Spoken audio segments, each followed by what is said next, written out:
તાપી નદીમાં પાણીની થયેલી આવકને લઈ અડાજણ ખાતે આવેલ તાપી કિનારાની બદ્રીનારાયણ મંદિર સામેના રેવાનગરમાં રહેતા 25 પરિવારોને રેસ્ક્યુ કરાયા છે. તો આ સમયે ધારાસભ્ય પૂર્ણેશ મોદી પણ સ્થળ પર દોડી ગયા હતા. હાલ કોઈ ચિંતાનો વિષય નથી તેવું કહ્યું છે. સાથે સ્થાનિક કોર્પોરેટર પણ સ્થળ પર પહોંચ્યા હતા. તાપી નદીમાં લાખો ક્યુસેક પાણી ઉકાઈ ડેમમાંથી છોડાતા તાપી નદી હાલ બે કાંઠે જોવા મળી હતી, જેને લઈ તાપી નદીના કિનારે આવેલા મકાનોમાં પાણી ઘૂસ્યા છે. અડાજણ ખાતે આવેલ બદ્રીનારાયણ મંદિર સામેના રેવાનગરમાં રહેતા 25 જેટલા પરિવારોનું સ્થળાંતર કરાયું છે. તાપી નદીના નીચાણવાળા વિસ્તારમાં રહેતા લોકોને મહાદેવનગર ખાતે આવેલ નગર પ્રાથમિક શાળા નંબર 88 ખાતે સ્થળાંતર કરવામાં આવ્યું.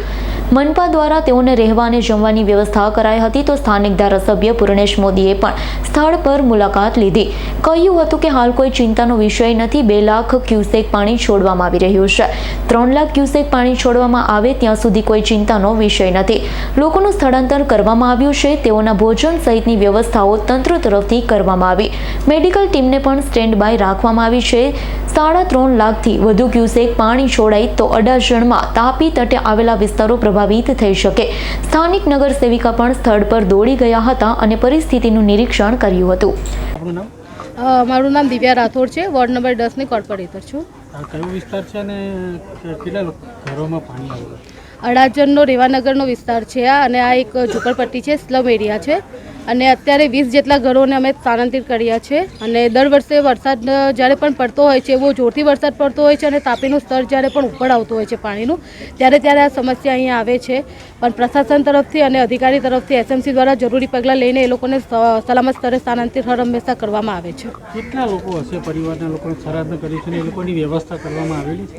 20 જેટલા ઘરો છે. અત્યારે એ લોકોને આપણે સ્થાનાંતરિત કર્યા છે અને આપણે અહીંયા આગળ નગર પ્રાથમિક શાળામાં એ લોકોને અત્યારે સલામત સ્તરે મૂકવામાં આવ્યા છે. અને એ લોકોને કાલે રાત્રિથી જ ખાવાનાથી લઈને પાણી બધાની વ્યવસ્થા આપણે કરેલ છે. જી પૂર્ણેશભાઈ. જી, આજે ઉકાઈ કાકરાપા ડેમમાંથી લગભગ 2 લાખ ક્યુસેક જેટલું પાણી છોડવામાં આવવાના કારણે નદીના પટમાં રેવાનગર વિસ્તારના લોકોનું સ્થળાંતર અહીંયા સ્કૂલમાં કરવામાં આવ્યું છે. અને મહાનગરપાલિકા, ફૂડ પેકેટ, આરોગ્ય અને સર્વે સંભાળ અહીંયા કાર્યકર્તા રંજનબેન, હિતેશભાઈ અને બધી ટીમ મળીને અમદાવાદ કરી રહ્યા છે. લોકોમાં એક ચિંતાનો વિષય છે.